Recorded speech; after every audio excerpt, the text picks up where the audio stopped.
laawol kisal ko laawol peewal e ɓantal.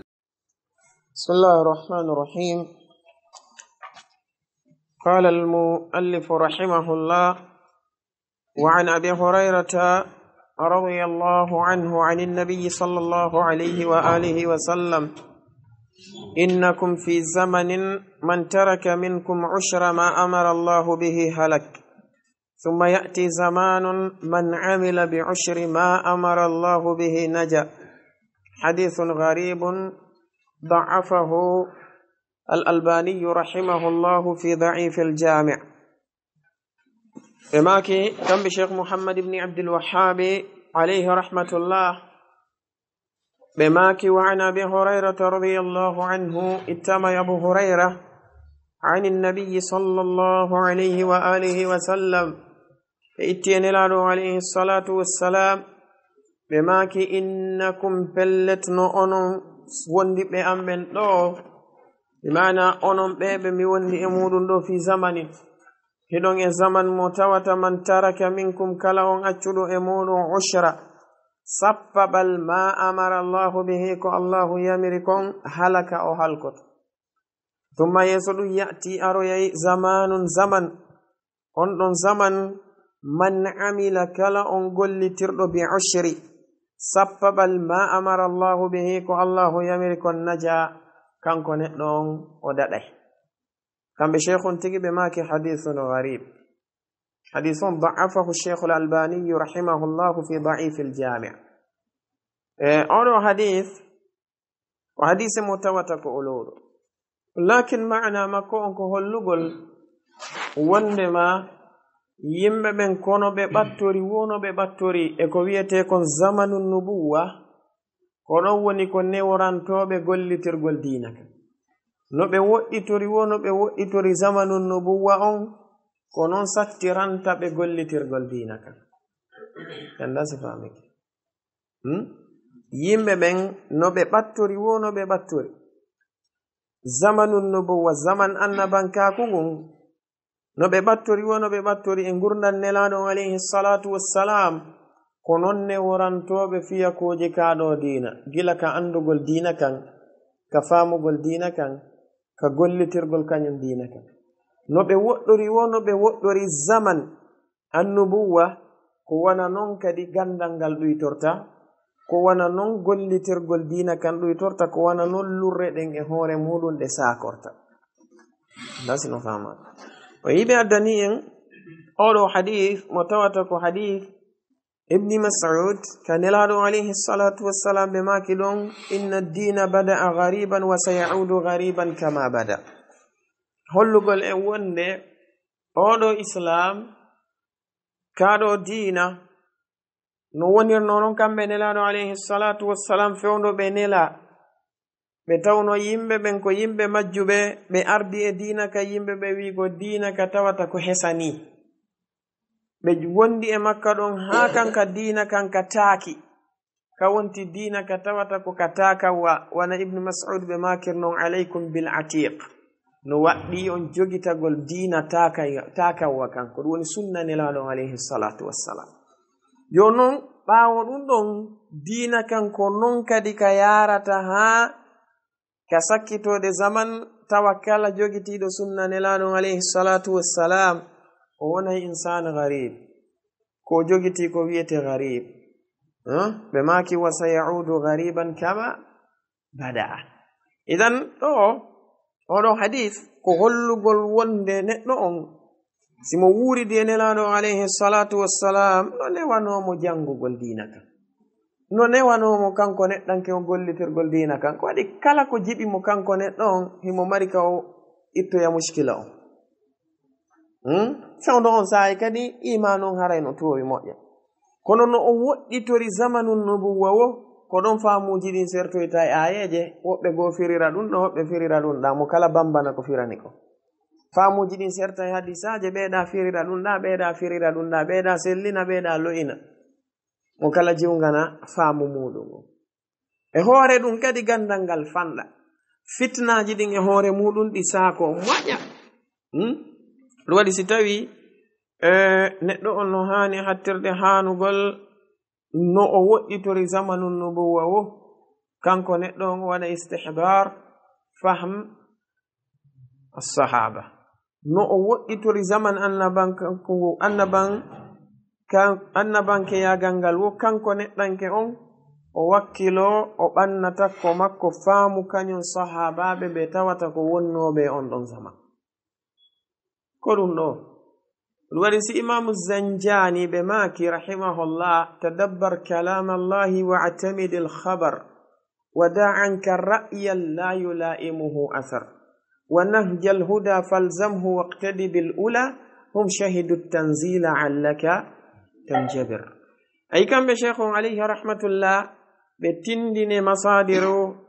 ko wiyete kon at-talaqqi wal adilla li ahli sunnati wal jama'a ɗum woni كلام الله والخبر المراد بكلام الله كو القرآن والمراد بالخبر كو السنة الصحيحة من النبي صلى الله عليه وسلم ما تدبر كلام الله واعتمد الخبر ودع عنك رأيا لا يلائمه أثر انظرت بماك ونهج الهدى فالزمه نهج الهدى نهج مبني على كلام الله وأخبار محمد صلى الله عليه وسلم on zati non ɓe maki waqtadi bil ula ñentina ɓen aramɓe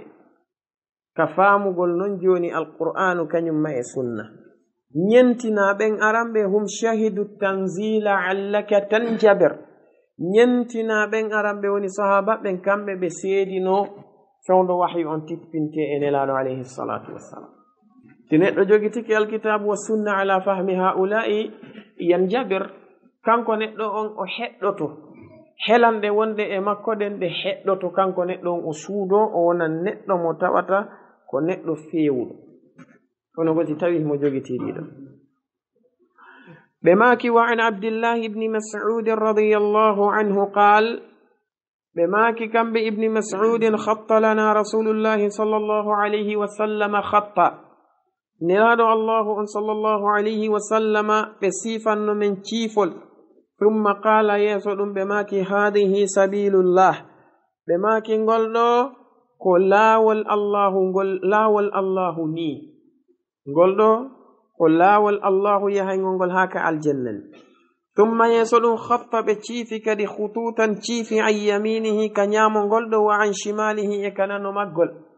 wa qala ɓe maki hadihi subulun ɗiɗo ko laawini ɗi tawata ala kulli sabilin no e dow kala laawol min ha immorde e majji kanɗi laawiɗin shaytanuru ndu tawata yad'u ilayhi ko wondu noddude e muɗum shaytanun min al insi shaytanun min al jinni ko ɗum waɗi albida'u kullu da'iya yad'u ila albida'i fahuwa shaytanun yatakallamu bilisani shaytan kala neɗɗo noddowo yimɓe ɓen ilal bida'i faade ɗiɗo bid'aji wal khurafati wal munkarat ɗiɗo piiji sincaɗi ka diina kanko neɗɗo on o huccinaɓe o sakkoɓe sunna nelaɗo alayhi salatu wassalam fa huwa shaytane laaɓuɗo pos ko ɗum nelaɗo alayhi salatu wassalam ɓe maki ɗin ɗon laawi ala e majji laawol hay gotol illa wa alayhi shaytanun yad'u ilayhi wa qara'a on sati ɓe jangi wa anna hadha jomi me wi pellet no ngol ɗo ngol muhammad alayhi salatu wassalam woni on e noddude e muɗum ɓe woni on e jannude ɓe woni on e tindinde sirati ko laawol angol ni mustaqiman ko feewugol fattabi'uhu jokkengol ngol ɗo woni laawol angol mi wallini ngol yahaygol ngol haa ka aljanna ko feewugol jokkengol wala tattabi'u wata on jokku assubula laawi ɗi tawata ko selindiɗi ɗin fatafarraqa bikum sakko ɗi senda on an sabilihi e laawol makko ngol kanko Allah o wi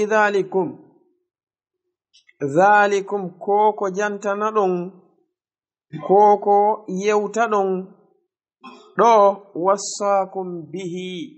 ko ɗum woni ko joomi moɗon wasiyi on ko ɗum woni ko o yamiri on la'allakum fi onon tattaquna yonhulumo kanko Allahu jalla wa ala. hoɗo ko hadith mo tawata hassanahu Sheikh al-Albaniyu fi al-Mishkat. hadith Imam Ahmad ibn Hanbal no fillimo musnad mabbe, Imam Ibn Majah kadi no fillimo ka sunan mabbe. oɗo hadith e hoore muɗum ko hadith mo tawata ko rerɗinayɗo e moƴƴa ñentingol sunna nelaɗon alayhi salatu wassalam. o rentina en moƴƴa jokkugol ɗiɗo bid'aaji. o ɓanginana en kadi wonde laawol yahayngol ngol ka aljanna ko siratun wahidun la yata'addad, laawol gotol pet. hadihi sabilullah wa anna hada sirati mustaqima.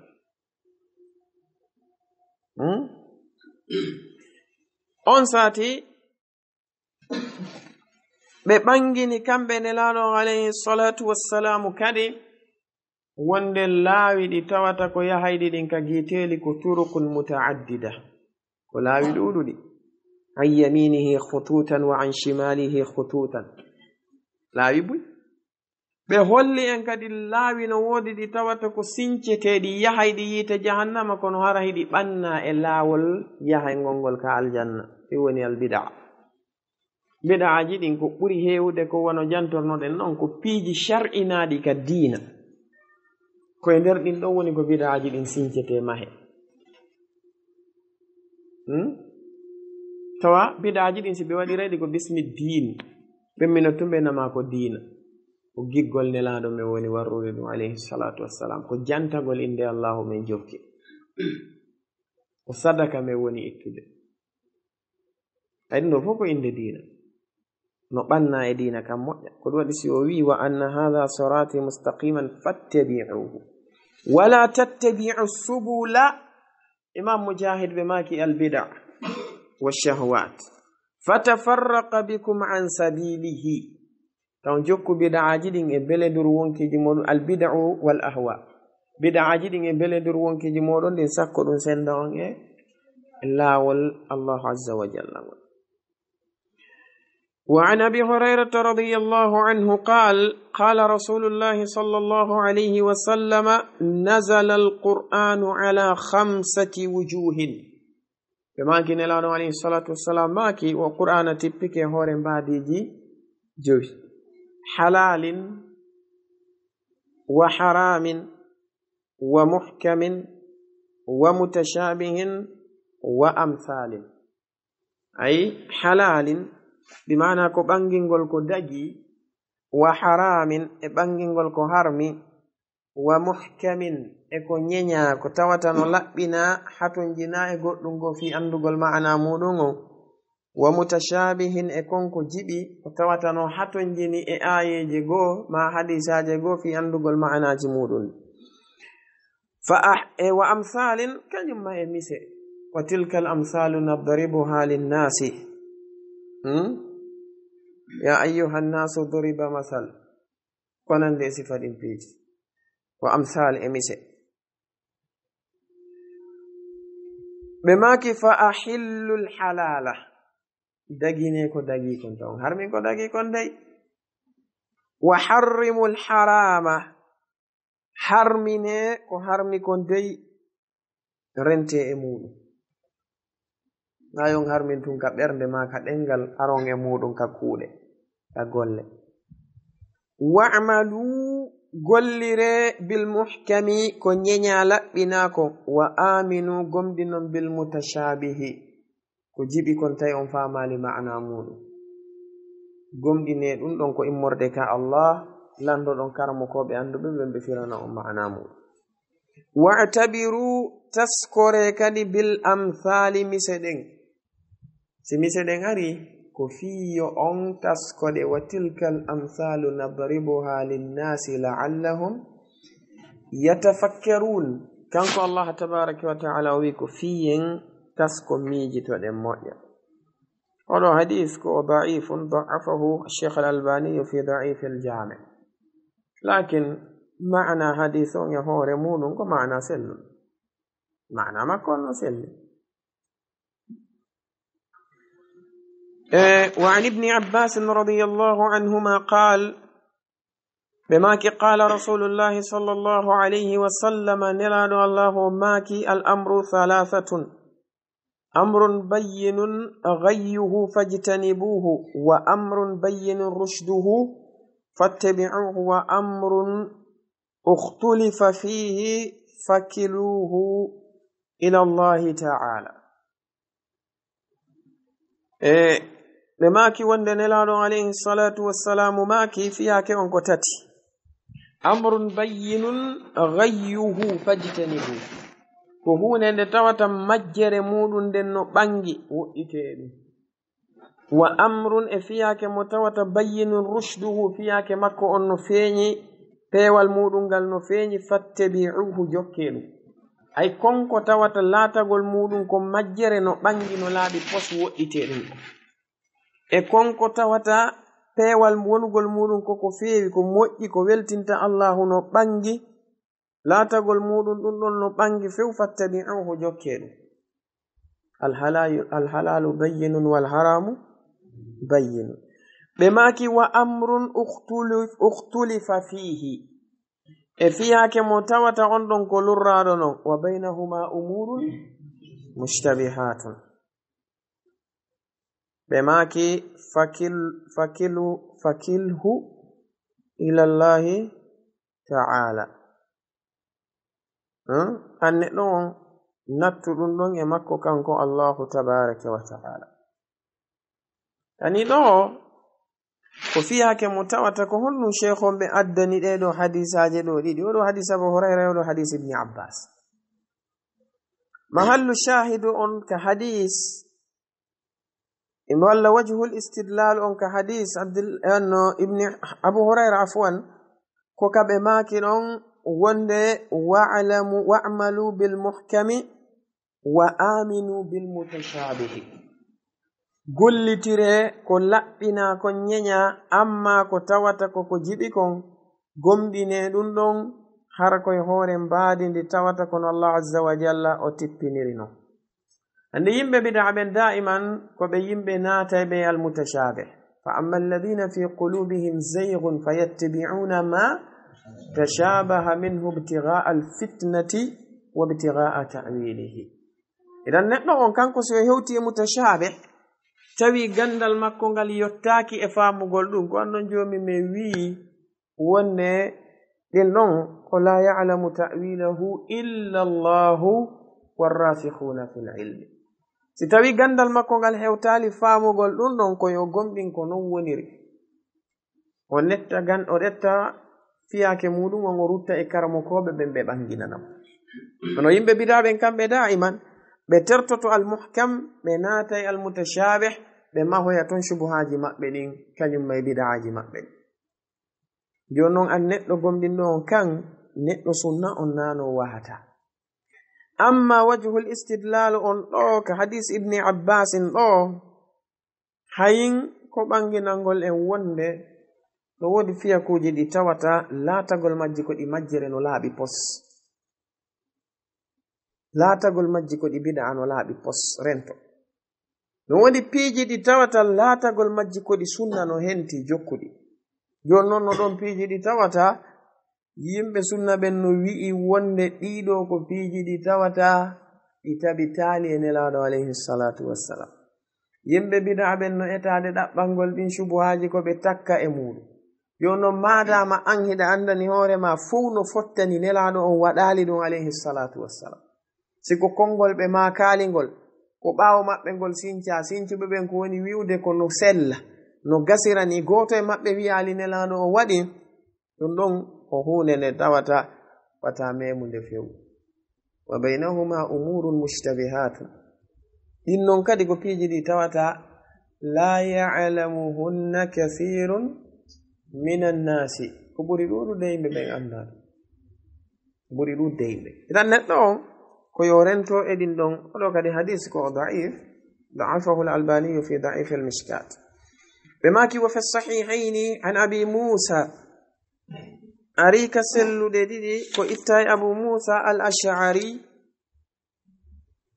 رضي الله عنه عن النبي صلى الله عليه وسلم بإتين لادو عليه الصلاة والسلام nelaɗo on maaki mathalul mu'mini alladi yaqra'u alqur'an misal on gomɗinɗo jangowo qur'an ɓe maaki mathalul utrujja wona misal nde ɗo ɓiɓɓere leggal wi'etende utrujja ɗo ko hunde nde tawata ɓiɓɓere leggal ɗum ɗon mi yalɗum ka meɗen ɗo no nandita e koko ɓenta kaccu grefiye nandi kaccu grefiye ani ko kaccu kono ɗen ɗon no weli moƴƴa ɓena ɗe kaccu grefiye ɓe mari forme goyabere ni ɗum ɗo kadi hoore muɗum no nandi e goyabe moƴƴa sa yi photo mum a sikka e goyabe ko ɗum wiyete utrujja ɓe maki ta'amu ha dakamme muɗum on tayyib koko tawata no weli no walano neɗɗo on warihu ha urgol muɗum ngol kadi tayyibun no weli fofugol ñamugol ngol no weli urgol ngol nafsu shey ɗum ɗo woni misal gomɗinɗo jangowo qur'an himo gomɗini qur'an himo janga nde himo gollitirde nde oɗo si a ndaarimo a taway alhaali makko on no laba ko waɗi noon ɓernde makko nden no moƴƴi hinde gomɗini ɗengal makko ngal no moƴƴi hingal jangude tere makko ɗen no moƴƴi hiɗe gollitirde oɗo ko kala alhaali ka yi'uɗamo a taway modi fiyake makko on no laba ha ko waɗi ko on ɗo gollitirde qur'an ɓe maki wa mathalul mu'mini misal non on gomɗinɗo mo tawata alladi ko neɗɗo la yaqra'u alqur'ana o jangata qur'an sa min mini o inati miɗo jaɓi qur'ana ko konngol allah azza wa jalla ka makko iwri kono noon kanko neɗɗo la yaqra'u o jangatande ɓe maki oɗo mathalu tamrati mo waywano misal tamaro ɓiɓɓere tamaro ta'muha dakamme mayre on tayyibun no laaɓi no weli sa ñaami ata e no weli kono wala riha laha ala kañum urgol jangata kon noon no gomɗin ay oɗa kanko o jangay himo gomɗin kanko so on huwodiri a yiyay moƴƴere nden e makko hay so on huwodirali a yi'imo totum a yiyay moƴƴere makko nden gisa yani kanko so on huwodiri o moƴƴoto e maɗa si on huwodirali kala ka o rewi kadi a yiyay batte makko on batte makko ɗon ko ɗum woni urgol makko ngol o jangante qur'an o waajoramande o jannayde woɓɓe goo ɗum ɗo fof ko urgol makko ngol ni jonon oɗo kanko himo gomɗini kono o ala ko wiyete urgol mana muɗum o jangata qur'an mo jangali jannayi la oɗo sinelaɗo maki alayhi salatu wassalam ka hadis usman ibni affan khayrukum man ta'allama alqur'ana wa 'allamahu ɓe maki wonde wa mathalul munafiqi misal non nafiqijo mo tawata ko alladi yaqra'u alqur'an ko jangowo qur'ana oɗo mathalu arrayhana oɗo kadi misal makko no way wono misal kañum ndeɗo ɓiɓɓere woni arrayhana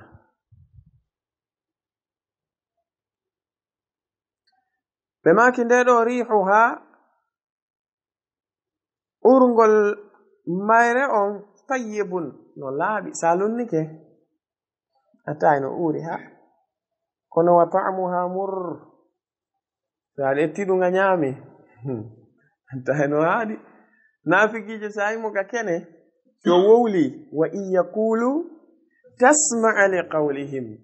si ɓe wowli a taway konngudi ɗin no weli hiɗi laba no cuuɗi no fotini zahiratan no feeñi feeñande diina few kuma yewtuɗo wo machallah walillahi alhamd shukru walhamdulillah ono si on huwodiri atay fiyake on no mawni ay rihuha tayyib kono wa ta'muha mur si tawi hawri a yimo to mbadi ndin atay ndi laɓa moƴƴa kono si tawi hawri on takkodiri on huwodiri joni hiɗa meeɗude golle makko ɗen tawiɗe haaɗi tawiɗe haaɗi moƴƴa ɓe maki wa mathalul munafiqi misal non on mo tawata ko nafigijo allazi on mo tawata la yaqra'u alquran o jangata qur'ana munafiqun wa ma'a dhalika la yaqra'u alquran ɓe maki mathalul hanzalati oɗo kadi no wona misal nde ɗo ta'muha dakamme mayre on murrun no haaɗi wala riha laha nde ala urgol kadi few neɗɗo si taskike ɗeɗo mise o taway kanko neɗɗo on ko be o wonan neɗɗo mo tawata ko o mu'minu yaqra'u alquran hono muskila on ko honto woni enen hande yimɓe ɓen jangugol qur'ana jama on no fanɗiraɗum woɓɓe no wawi feƴƴude yontere timmude ɓe jangi qur'ana o siɓe julde siɓe julde jiiru ko ɓe jangata ɗon kon ko ɗum ɗo woni jangi maɓɓe qur'ana amma fontugol nde ɓe jangane tilawata biniyati taqarrubi ila allahi jalla wa ala o woɓɓe feƴƴay lewru woɓɓe waɗi ɗum woye suumaye hitande heɓi hitande sa landike ɓe na akhi fewn ɗo fursa ala an sa heɓanali adnama on fursa kala hara ɗo ko ñande malakul mawti aran ma heɓata fursa ade ñande nga daroto inna rabbi irji'uni la'alli a'malu salihan fima taraktu kalla innaha kalima huwa qailuha nakasata wala yuakhir allahu nafsan idha jaa ajaluha fiw neɗɗo ɗo kam wuruɗa selluɗa ɗon ko ɗon marɗa tan nelaɗon maki alayhi salatu wassalam ni'matani maghbunun fihima kathirun min annasi as-sihhatu wal faragh nemaji ɗiɗi allahu no nemini ɗuɗuɓe kono ɓurɓe ɗuɗude maɓɓe ko ɓe perde ɓe ɗin nemaji cellal e hettare tayan a wi'i wonde ala hettade heɓugol hay ayeje 50 jangaɗe ñallan kono a heɓa e noon ugginagol e téléphone ma o leer ɗiɗi araɗa coka hiɗa naɓa hiɗa addane hiɗa wowla hiɗa wowlane ɗum ɗon ta on tigi no wakkili ɗon ɗon o ugginoto ɗon ha surtout wana connectotoɓe jemma ɓe yahay ha on tigi o i hande 2 heures yoni yonti ɗano o ɗano salli si yo yi assalatu hayru min annawmi wimmo e mo siiɓo siko salli noon siiɓiɗama noddinan ɗum sina allahu faabi ma yalta islam te noon ko hoore ma siiɓiɗa ara e moƴƴi ɓa ko an hiiri e hoore ko nafatama ɗon ha o kadu waɗa ɗanade ɗon feƴƴi ɗon ɗon ko hunde nde neɗɗon hani wattude ili moƴƴa neɗɗo ko lowɗa o ko lowɗa eto e nder ñallal ngal heɓa haysi ko ayeje 30 jangaɗe e nder ñallal ka qur'anare allah azza wa jalla akhrajahu al-bukhari wa muslim ɓe maki fa bayyana anna fi alladhina yaqra'una al-qur'ana mu'minina wa munafiqin ay ɓe addande wajhu al-istidlal cheikh on ɓe maki nelaɗo alayhi salatu wassalam ɓe ɓangini wonde no e ɓen ɓe tawata ko wonɓe jangude qur'ana gomɗinɓe e nafiqiɓe na kala mo yiɗa no ñunco qur'ana sikkata ko gomɗinɗo ɓe maki wa idha kanat sa'adatu al-awwalina wal-akhirina hiya bittiba'i al-mursalin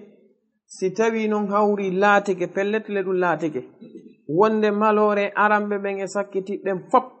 ko wawata gaserde ko honnum ko ñentingol nelaɓe ɓen ɓe maki haray fa min almalumi no jiya e ko anda kon anna ahaqqa nnasi bidhalika ko a'lamuhum bi athari almursalin ko ɓuri handude e yimɓe ɓen fop ɗum ay jokkugol kañum nelaɓe ɓen heɓira sabu ɗum ɗon malore nden komɓe o ɓurɓe ɓen andude batteji kañum nelaɓe ɓen ka kono ñentinirta goɗɗo anda batte makko anda ka o rewi anda ko o acci anda ko o haɗi newoto newtako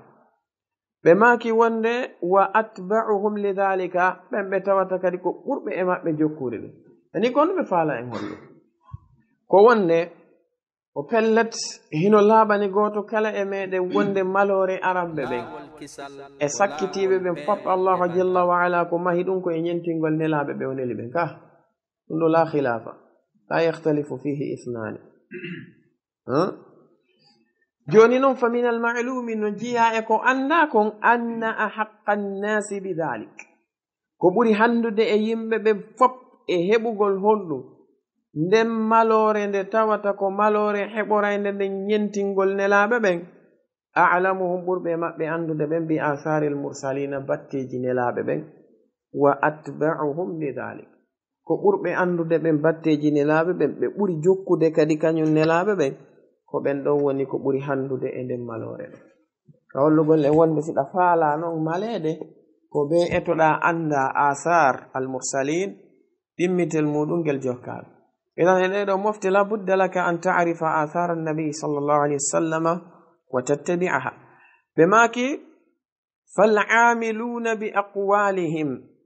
wa af'alihim almuttabi'una laha hum ahlu as-sa'adati fi kulli zamanin wa makan ɓeɗo fal'amiluna ɓe tawata ko gollitireɓe bi aqwalihim ay bi aqwali al-mursalin konguɗi nelaɓe ɓen wa af'alihim e golleji nelaɓe ɓen almuttabi'una laha ɓen ɓe tawata ko jokkuɓe ɗin konguɗi e ɗin golleje hum ko ɓen ahlu sa'adati woni yimɓe malore ɓen fi kulli zamanin kala zamanu wa makanin e kala nokku siɗa faala malede e kala zaman e kala nokku mo wonɗa fa alayka bimada bil'amali bi aqwali wa af'ali annabiyyi sallallahu alayhi wa alihi wa sallam بماكي وهم الطائفة الناجية من أهل كل ملة كوبي وني دنتال غال تاواتا كو دادو غانغال داداي غانغال e kala yimɓe ɓe tawata ko yimɓe diina en andi nelaɗo alayhi salatu wassalam ɓe makani en iftaraqat alyahudu ala 71 firqa fecce capanɗe jeɗɗi e goo ko homɓe daɗi e maɓɓe ko al'amiluna bi aqwali musa wa af'alihi almuttabi'una laha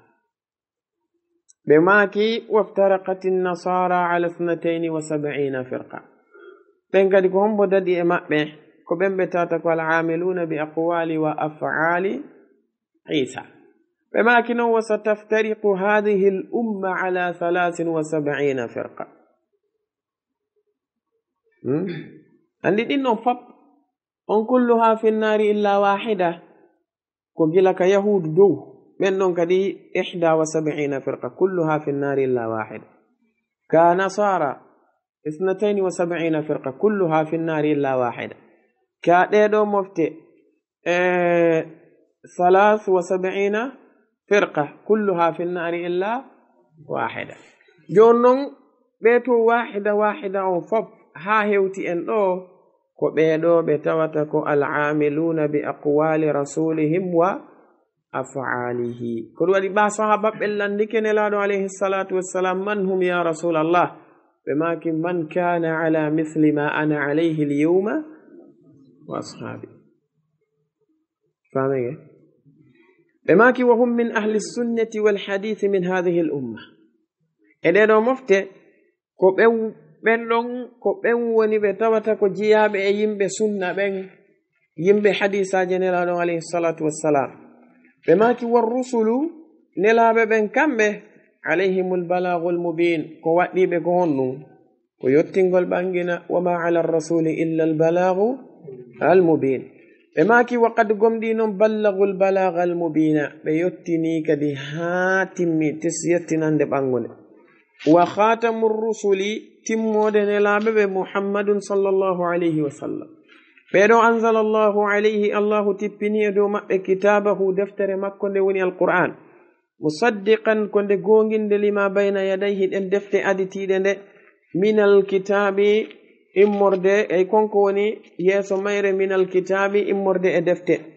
wa muhayminan ko nde seeditinde kadi alayhi e dow ɗen ɗon defte ɗo alkitab alif lamum ko lil jins joni min ka wiɗo laqad arsalna rusulana bilbayinati wa anzalna ma'ahum alkitab ɓe fof na deftere wotere tippi e maɓɓe kono ko jins none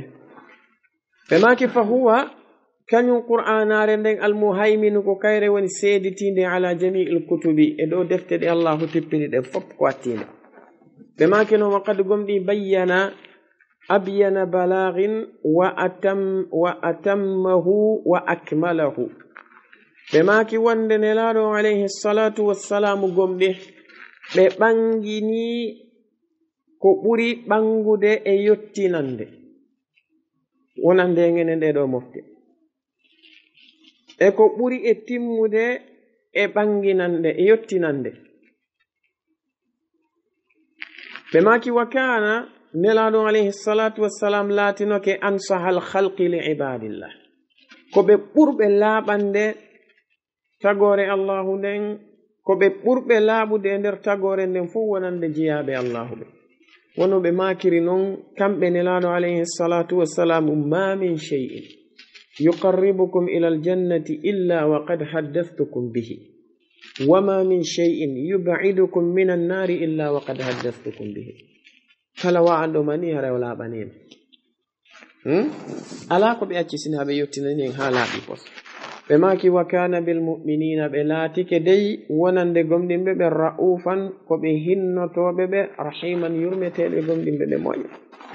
ballaga risalata ɓe yettinine langal hangal timmi wa addal amanata ɓe totti hoolare nden hande timmi ɓe janfaki wa jahada fillahi ɓe tinni kadi e fi allahu on haqqa jihadihi hattirde tinnagol wa abada allaha ɓe rewi allahu on ɓe raɓɓinɗinake hatta atahu lyaqin ay hatta atahu lmaut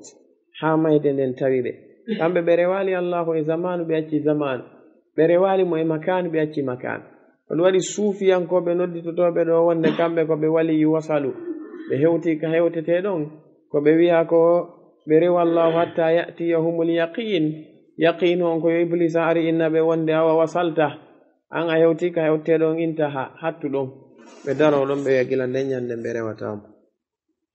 ɓe maki fa as'adu lhalqi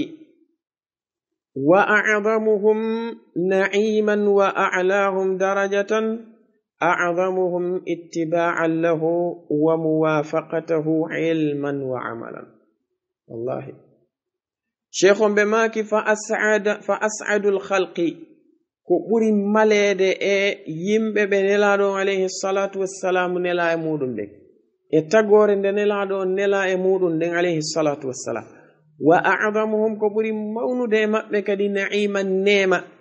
wa a'lahum ko ɓuri towude e maɓɓe kadi darajatan darja ka allahu azza wa jalla ɓurayɗo heɓoyde ɗum ka aljanna a'zamuhum ko ɓurɗo e maɓɓe mawnude ittiba'an lahu jokkugol ɓe kamɓe nelaɗo alayhi salatu wassalam wa muwafaqatahu e hawrugol e maɓɓe ilman ka gandal wa amalan e ka golle kala neɗɗo faalaɗo heɓoyde ko ɓuri towude aljanna on o ɓe o jogito ɗum ɗo e maki wallahu subhanahu wa ta'ala a'lam kanko allahu seniɗo towuɗo woni ko ɓuri andude وعن أبي هريرة رضي الله عنه عن النبي صلى الله عليه وسلم بماك إنكم نؤمن في زمن هدون زمن متوت من ترك منكم كلا أجد أمودون بمورد من دوب عشرة صفبل ما أمر الله به والله يمركم هلك أو هلكته ثم يسد يأتي أروينون كدي زمان من عمل كلا قل ترد بعشر صفبل ما أمر الله به والله يمركم نجاء وددي حديث غريب ضعفه الألباني في ضعيف الجامع وعن عبد الله بن مسعود رضي الله عنه قال بماك خط لنا رسول الله صلى الله عليه وسلم خطا نلادو الله عليه الصلاة والسلام بشيفني من شيفت ثم يسد قال بماك هذه سبيل الله نقول له شيفل كلا والله ني ثم يسد خط بشيف خطوطا شيف عن يمينه اسرم نيام مغل وعن شماله اسنغنا مغل وقال بماك هذه ديدو سبل كلاوي على كل سبيل ندو كلا والمنها امج شيطان رو يدعو به ند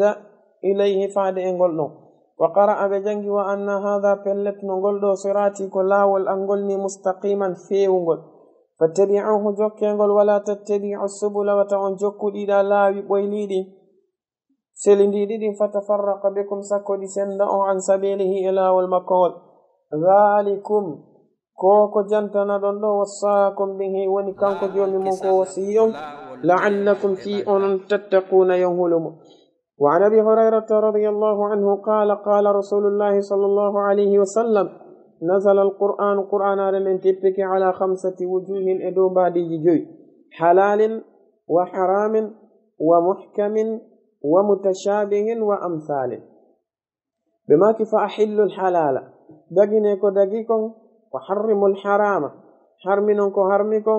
واعملوا قلترم بالمحكم كو نينياكم وآمنوا قمدن بالمتشابه كو جبكم واعتبروا تسكترم بالأمثال مثله ضعفه الألباني في ضعيف الجامع. وعن ابن عباس رضي الله عنه ما قال رسول الله صلى الله عليه وسلم الأمر فيك عن 3 كتت أمر فيك متوتبين يعني هون لتوتبين غيه كون بانغو دي مجر مودون دي فاجتنبوه وإتل وأمر هون لتوتبين رشده كو بانغو دي بيوال مودون فاتبعوه جوكير وأمر هون لتات اختلف فيه للرام فيك ميره إماك فكله إلى الله تعالى فيلتدون إلى الله سبحانه وتعالى. ضعفه الألباني في ضعيف المشكاة. وفي الصحيحين عن أبي موسى الأشعري عن النبي صلى الله عليه وسلم مثل المؤمن مثل قمد الذي أمتوت يقرأ القرآن مجنگ قرآن رندن مثل الأترجة مويوان ببر طعمها دكم مير طيب نولي نلاب وريحها أرغل مير كذي طيب نولي نلاب. ومثل المؤمن مثل قمد الذي متوت لا يقرأ القرآن وجنگت القرآن هذا مثل التمرة مويوان مثل تمرور طعمها دكم مير طيب نلاب ولي كن ولا ريح لها تمرور على أرغل. ومثل المنافق مثل النافق الذي أمته يقرأ القرآن مجنگ القرآن هذا مثل الريحانة ويوانا مثل ديدوكت ريحها أرغل ميرئ طيب نلاب كن وطعمها دكم ميرئ مر النهار. ومثل المنافق أمته نافق الذي أمته لا يقرأ القرآن وجنگت القرآن هذا مثل الحنظلة ويوانا مثل ديدو طعمها دكم مير مر النهار ولا ريح لها على برغل على أرغل. أخرجه البخاري ومسلم. فبين كم بين الله عليه الصلاة والسلام ببنج أن في الذين وندفلت نعبمت يقرؤون القرآن وجنگ بقرآن مؤمنين قمن ومنافقين إنافقين. وإذا كانت ستويلاتك سعادة الأولين ملور أرم ببنفو والآخرين إسكتي ببنفو هي دون باتباع المرسلين كجوكو قلنا ببنوني كدو ونرتا فمن المعلوم نجيا هري أكو أن أحق الناس ونبتلت كبريهان ديهم ببنفو بذلك عندما لوردون أعلمهم كبنبور بإماء أندو دي بآثار المرسلين باتجين لا ببن وأتبعهم بنبور بإماء جوكو لذلك دين باتجين. فالعاملون بينو بتوتكو قل ريبه بأقوالهم قل كونغو دين لا ببن وأفعالهم قل فالعالمون نعم بين أندي بأفوان فالعالمون بين أندي بأقوالهم كونغو دي كان النلاب بين وأفعالهم قل جمأمن المتبعون لها بتوتكو جوكو بدونهم هم بنون أهل السعادة بما لورنين هي أن في كل زمان إكال زمن ومكان إكال نكو وهم الطائفة الناجية وبون جنتل دائنغال من أهل كل ملة أيم بكال دين كلا لاول وهم من أهل السنة والحديث وجيا بأيم بسنة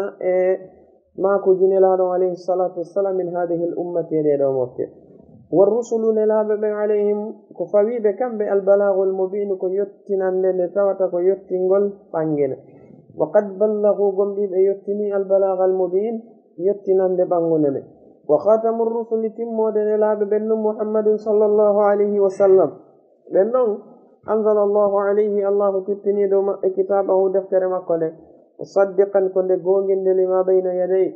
kala ko woni e yeeso mayre min alkitabi immorde defte wa muhayminan ko nde seeditinde kadi alayhi e dow ɗen ɗon fa huwa nden ɗon almuhayminu woni seeditinde nden ala jami'il kutubi e dow dendaningal defte ɗe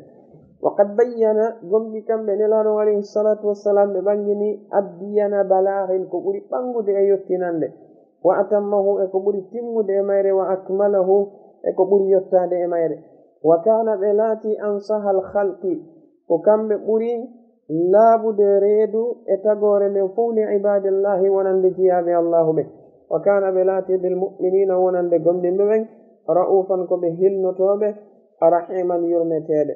ballaga risalata ɓe yettininelal ngal fof wa adda al amanata ɓe totti hoolare nden fof wa jahada fillahi haqqa jihade ɓe tinnike fi joomi maɓɓe no haaniri tinnorde non wa abada allaha ɓe rewi allahum hatta atahu lyaqin ha mayde nden hewtiɓe fa as'adu lhalqi ko ɓurete noon malede e yimɓe ɓen fof wa a'zamuhum ko ɓurete kadi ɓurata mawnude na'iman nema e maɓɓe wa a'lahum ko ɓurata towude e maɓɓe kadi darajatan darja a'zamuhum ko kala ɓurɗo e maɓɓe mawnude ittiba'a Allah e jokkugol ɓe wa muwafaqatahu e hawrodirgol e maɓɓe ilman ka gandal wa amalan e ka golle wallahu subhanahu wa ta'ala a'lam. laawol kisal ko laawol peewal e ɓantal